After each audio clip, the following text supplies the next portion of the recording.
afternoon, Beverly Bettencourt. Am I supposed to start now? You Okay, can. well, my name is Beverly Bettencourt, and prior to my marriage, it was Beverly Treat.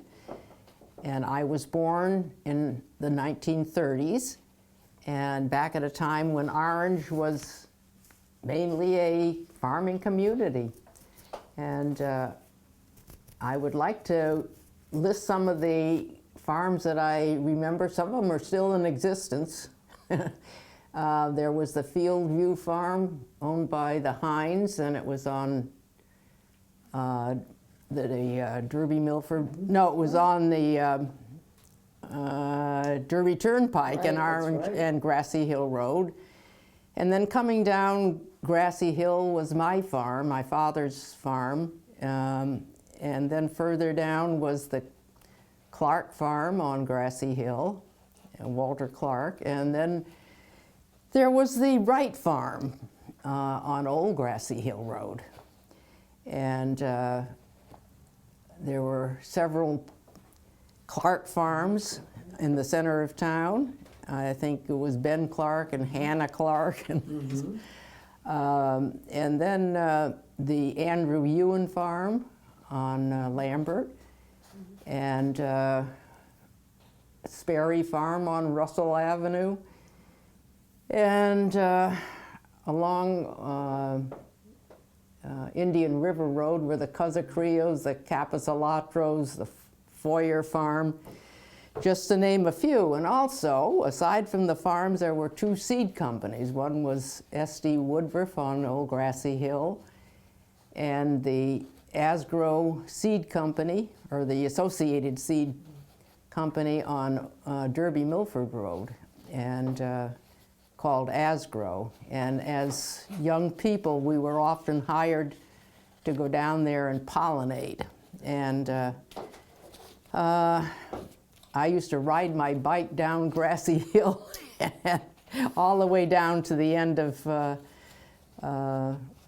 or to the area where Derby Milford Road and Grassy Hill joined together, and I would work there pollinating all these plants. And you'll have to tell us what pollinating.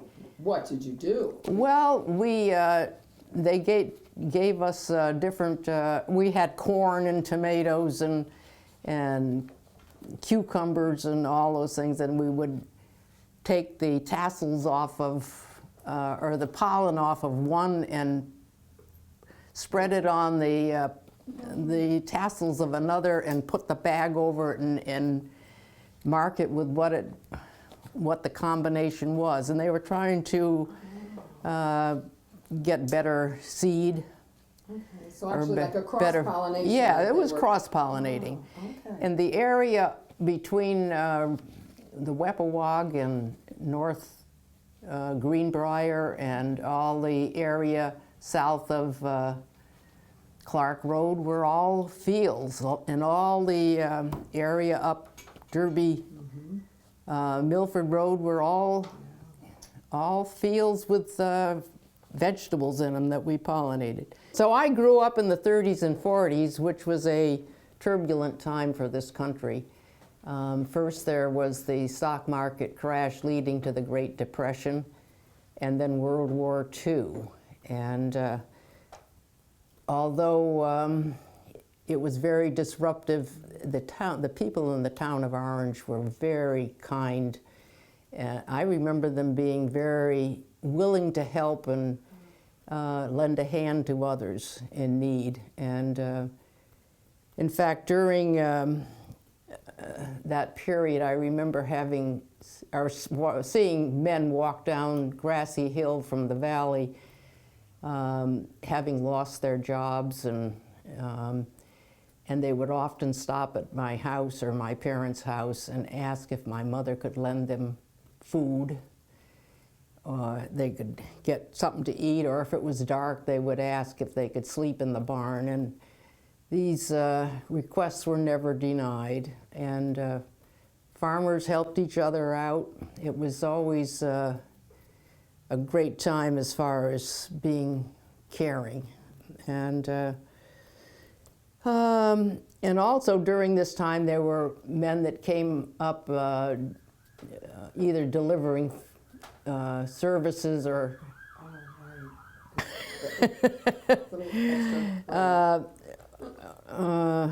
or goods. There was the Fuller brush man and the fish man always came up from Milford, and then there was even a man that offered the service of sharpening knives. So that was an interesting time. And then World War II, I first learned of the war when I was at my dear friend and neighbor's birthday party. And she was born December 7th, 1935. And on her 6th birthday, her parents gave her a party, and several of us young people were invited to attend, and it was a great gathering. Her parents even had a clown, which was unheard of in those days. Wow. But when our parents came to pick us up, we noticed that they were all gathered together and talking quietly. And since it was then December 7th, 1941, they had just learned that Pearl Harbor had been bombed, and with a great loss of men and the naval equipment. And okay, then when Japan and Germany declared war, there was a great fear that the German bombers would come over. And I recall that people who drove cars were asked to blacken out the top part of their headlights. And people were asked to cover the windows of their homes so that no light would shine through, so that we wouldn't be detected. And also, they started setting up these air raid towers. And one tower was erected on Clarence Hall's property and on the corner of Racebrook and Tyler City. And they were asked for volunteers to come out and watch for these planes. And one such volunteer was my uncle, Henry Peck, and he was issued some cards similar to a deck of cards, and it showed the bottom and the side of these planes, these German bombers. And so these volunteers would go up and stand on top of this tower with their binoculars and look to see if any of these planes came over. And fortunately, none of them did. I went up there a couple of times with my uncle, and it was quite exciting. He searched the air with binoculars, and fortunately, nothing was spotted in Orange. Do you know how tall those were? Pardon? How tall was the tower? How high? Yeah. Oh, it was pretty high. They had to probably 60 feet, maybe. Wow. Well, maybe a little less. But anyway, they had, it was all metal, and they had a big circular thing at the top, and you stood on that, but you had to climb up. Okay. Okay, so anyway, that was interesting. So if you were afraid of heights, that wasn't... No, that's true, and I wasn't afraid of heights. Now, I'd like to discuss my farm life. I grew up on the Treat Farm on Grassy Hill, and it encompassed the area from Grassy Hill all the way down to the Weppawag River. And we had apple orchards, and we had hay fields and plots where we had vegetables.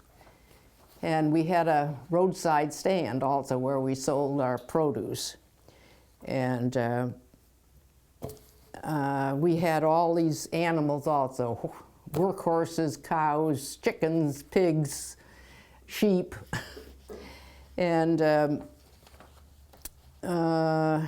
all the farm equipment like plows and harrows and hay rakes and sickle bar, the cutting of the thing, were horse-drawn, so good old horses. And we loved our animals, and they all had names. And one of my favorites was a pig, believe it or not, and I named her Agatha. And I would go down on occasion and scrub her because she would wallow in the muck, and I'd scrub her and scratch her behind the ears, and she'd always seem to look forward to my visits. And then one day she disappeared, and I was kind of devastated. And then a few weeks later we had roast pork for dinner, and when I learned it was Agatha, I had totally lost my appetite. But, you know, life on the farm wasn't always easy, but I still remember it as a great time. My brother and I had chores to do. We had to take care of the feeding the animals, taking hay down from the hay loft and bringing it down to the stalls, and milking cows on occasion, and collecting eggs, and shearing sheep. But always something. But in our spare time, we had a lot of fun.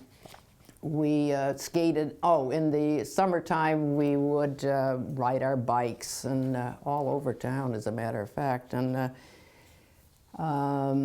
we would play ball across the street in the fields across the street from us with all our neighbors. And by the way, that area now is a development, of course, and all full of houses and roads. And in the winter, we would skate on our pond, and we would get, when it snowed, we'd get our sleds out and slide down Grassy Hill. You definitely would not do that No, would today. not do that today. And let's see, what else? Okay, now my school years. My school years, I attended grammar school when it was called the not the Mary Tracy School, Orange Center School, and it was before all the additions. And since the population was very small in Orange at that time, I think there was something like only 3,000 people. Each class, there was each class per grade, and when we graduated to the next class, the same group of kids went to the next grade. And although at this age I have a hard time remembering what day it is, I can still remember most of my teachers, believe it or not. And there was Bessie Otis, Mary Tallman, Doris Sims, Miss Millay, Mary Glendon, Dot Hildreth, Doris Pearson, Mary Tracy. And I don't know whether Mr. Hinchcliffe was our superintendent or our principal, but he was there. And then there was Mr. Jensen, our music teacher. And I don't know how often he came in, but we would go up to the auditorium, and the boys on one side and the girls on the other, and he'd sit at the piano and he'd say, "Open your books to page," and then we'd sing. And then he would have boys sing one part and girls sing another part, and we would try to make it as loud as we could. But anyway, then there was Mrs. Zhang. On Friday nights, we would have dances in the auditorium, and there was a Mrs. Zhang who taught, and we would meet down below, and the boys would come to the girls and say, "Can I have the first dance?" And we would go upstairs together, and Mrs. Zhang would then tell us what we were going to do. We were going to do a waltz, and so you pick your partner. Well, we already had one if we had the first dance, and they would play music and we would dance. And then if she wanted to show us a new dance, she might take one of the boys which always embarrassed them to death, and show us all the steps to take. And that was great fun. We used to enjoy that. And this was still in grammar school age. This was grammar school, yeah, this was it's hard grammar to school. believe. And also, Mrs. Fox was the nurse. So the other thing about going to school, I had, we were taken to school in buses, and most of the buses were metal buses. But I went to school with on Pop Neal's bus, who lived up a few doors from us, and his was a wooden rectangular shaped bus. And when we'd get to school, the kids would call it the chicken coop. And, so, and it did look like a chicken coop. And although I loved Pop Neal, I was always embarrassed to ride his bus. Okay, now the town center, as I remember it, there was the railroad train that went from New Haven to Derby, ran through the center of town. And when I was young, the railroad was no longer there, but the cut through the area was, and also the railroad station was still there. And I believe that it was at one point used as a post office. And the shopping center that was approximately where the shopping center now is, that little Rogers shop, as they still call it Rogers. And then above that was where there's a law building or law Right, office. Scobie, Yeah, was where Albert Scobie had a store. And then it became Irving Miller's store. And God, that was a busy little place. I remember my parents would stop there and get food. And next to that, where the People's Bank now is, was a post office. I moved the post office from across the street from the shopping center. It went there, and then they built this building for the post office, and it is now People's Bank, but I guess the post office finally moved down to its present location, and then it became People's Bank. Right, right. Okay, then going up Orange Center from there was a couple of houses one Albert Scobie lived in, and then was the Orange Center School. Right. And So Scobie's house was that down near the corner of Inglewood? no, Or going up? going up the hill toward Okay. the school. So Albert Scobie, Right, okay, so yeah. that was again, was that one of the houses that Frank Rogers has on the corner there? Is that, or it's No, down? it was, It's gone. if you go, no, it's still there. Okay. It's on the same side as the school. Okay, There is was, the white one there right well, I next don't know, to- it's All the right. second one down from the school was Okay, Albert yep, Scobie's. yep, okay, that's it. Okay, then going up after the school, the present town hall wasn't there when I was young, and then came Tyler City, and right after that was Bessie Otis's house, and then Albert Clark's house, and then the next house was probably a Clark, but I don't remember. Well, the academy, Well, wait a minute, I haven't gotten there yet. you're not, we're one house away.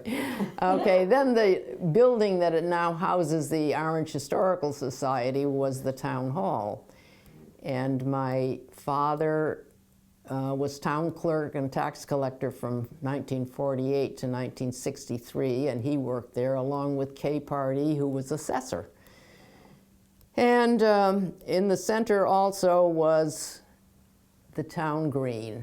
And the town green at that time held both the Fireman's Carnival and the 4-H Fair. And the carnival was so much fun. We would all gather there and we would ride the Ferris wheels and the merry-go-rounds, and we'd get together and talk with our friends and wander around. It was a great time. And then the 4-H fair was also held there, and and there were all kinds of animals, cows and horses, and as a member of the 4-H fair, head, heart, hands, and health. Yeah. But anyway, we were asked to have projects to have at the fair, and I had my cousin Sue treat, and I both had calves, or young heifers, and we had to train them and groom them to show at the fair, and which we did, and we pranced them around, and old Bessie, or my cow's pedigree name was Noble Empress Beth, when I named her Bessie, and I paraded her around, and she won blue ribbon, which I thought was pretty good. So that was it. Oh, I wanted to mention my uncle's, I left out my uncle's farm, the Charlie Treat's dairy farm on Old Tavern Road.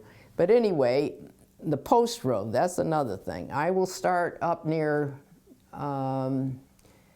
Dogwood Road, and okay, coming down toward Orange Center or Racebrook on the where what's that joint that sells burgers? Gosh, there's so many. Wendy's, McDonald's. McDonald's, yeah, McDonald's. Where, yeah, right where McDonald's was a golf range, or a golf shooting range, and a putting green, and everyone would go there and try it out. And basically, when I was young, there was not much commercial activity on the Post Road, where Burlington is. Oh, right. Yeah. Sears, yeah, Sears was. Sears, yeah. yeah, and that was an open field, and I remember seeing people playing out there, and across the street on Bull Hill was Nicoletti's. We just talked about that today. Is that right? Neil Hathaway was here, and he was a young police officer, but he would come hang around the house, and that was one of our favorite treats on the weekend. And so he still remembered being, what we figured 50-something years ago, sitting in our kitchen and eating Nicoletti's hot pastrami grinders. Oh, Well, there was Nicoletti's. look at that. But then coming down, I basically remember a lot of fields, several houses, some beautiful colonial houses, and a barn or two. I don't remember much else. Then I got down to Racebrook Road, and where the Webster Bank is now located was the halfway house. And it was called that because it was halfway between Boston and New York. And it became I understand it was a tavern at that time, in those early years, and it became a tourist house. And then this family by the name of Sylvia took it over, and I went to school with Mary Ann Sylvia, whose parents owned it. Huh. And when it was taken down, Webster put up their building. And right across Racebrook from that was where Old Tavern Road and the Post Road come together, was that triangle, was where Dip Top now is, was a huge half-round building called Jim Dale's Big Men, Tall Men apparel store. And it had it was humongous. It was gigantic. You remember that? Yes. Okay, yes. and it had a statue of a man up on the top. At any rate, of course, the shopping centers, or whatever that's called now. Exactly, that Firelight. Yeah, the that Firelight. was That was not there. And then further down on the Post Road was a fancy restaurant called the Black Horse Inn. And then across the street, there was not much. I think there was mostly, across were Casacrios and Capisalatros along Indian River, but that was, there were a lot of fields over there. And then I can't remember much further down, except at the end of Orange Center Road was this huge building, beautiful building, and with yellow brick, and a huge tower called the Wilson H. Lee Printing Company. And that was there for a long time, and that was a beautiful building. And it was located where Home Depot was, but it was up at street level. I don't know, they dug it all out to put in Home Depot. And aside from that, frankly, I don't remember much about the Post Road. I do want to mention, though, that we had a police chief named Carl Peterson, and he rode a Harley Davidson motorcycle, and he would tear up and down the Post Road and ticket anyone speeding, especially out-of-staters, and he was notorious. He was known all over. Okay, and finally, there was a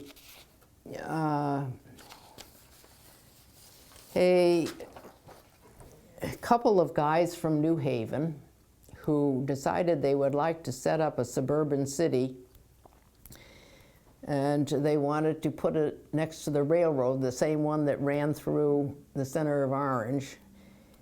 And they built this huge Gothic, they bought a farm from somebody there, and they built a railroad station, they built a huge Gothic house, and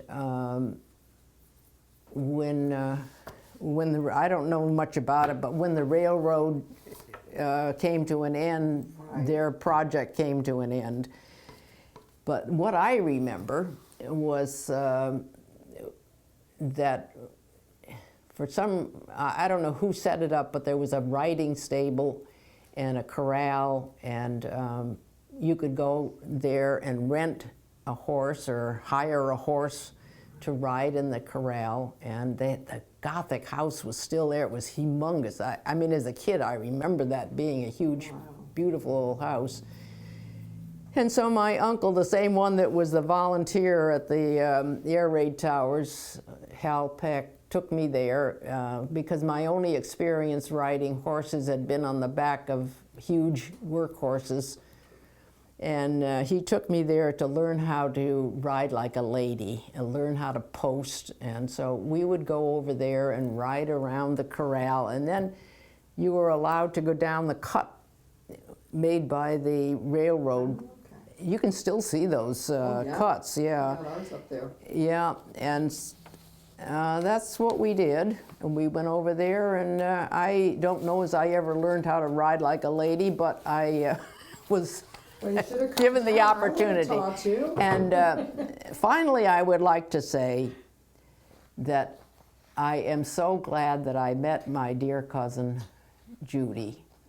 And she has been a jewel of a person, and I wish her all the best. Thank you. And that's the end. Boy, what an ending. That's not fair. Oh. Okay. That Gothic, we found out from someone about that big building that it was the two owners supposedly who wanted to develop that. They were the ones that built it. And supposedly there was a ballroom or something. Oh yeah, it was. They built the building. Wow. I knew that, but. And no one that you knew had an opportunity to go in it, or. I never went into it. No, we went over there. I don't know who set up the riding stable, but. And I don't know either. I don't either, but I do remember going there. And The Sorensen sisters were telling us about all the bridle paths throughout yeah, Orange. that's right. That's which right. I thought, wow. And I'm thinking that people would have taken the trolley out of New Haven or something. Oh for the yeah, I should have day. mentioned that the trolley Yeah. there on Derby Turnpike. Yeah. We're still. Okay, well, on the Derby Turnpike, along the Derby Turnpike, which was only a 2-lane road, Wow. there was a raised, going through Orange, there was a raised track at Grassy Hill, and there was a trolley that went there. When it went from Derby to New Haven. Everything was going from Derby to New Haven, but, and I think you have pictures of it at Orange Center Road. Yes. Yeah. Yes. Yeah, and when my mother and I used to walk up Grassy Hill to the Derby Turnpike, we'd wait there, and the tracks were, not the tracks, but the raised area was still there. We'd get a bus to New Haven to shop at Charltonburg's or Mally's. Oh, wow. And yeah, those were... So the trolley tracks followed the actual railroad? Or did No, it followed the Derby Turnpike, Okay. yeah. All right. Yeah, it went, I think it even went up to Shelton and all the way down to New Haven. And I remember the trolleys running in New Haven when I was a kid. Yeah. But there was the big stores were Charltonburg's and Mally's. Don't remember Schartenberg, but Mally's definitely. Oh Mally's yeah. was- Oh well, yeah. Charltonburg's was the first one that I remember that had an escalator, and oh my God, I thought that was wonderful. Yeah. Oh yeah. Well, it's been a pleasure, Chris and Lauren, to meet you also. Oh.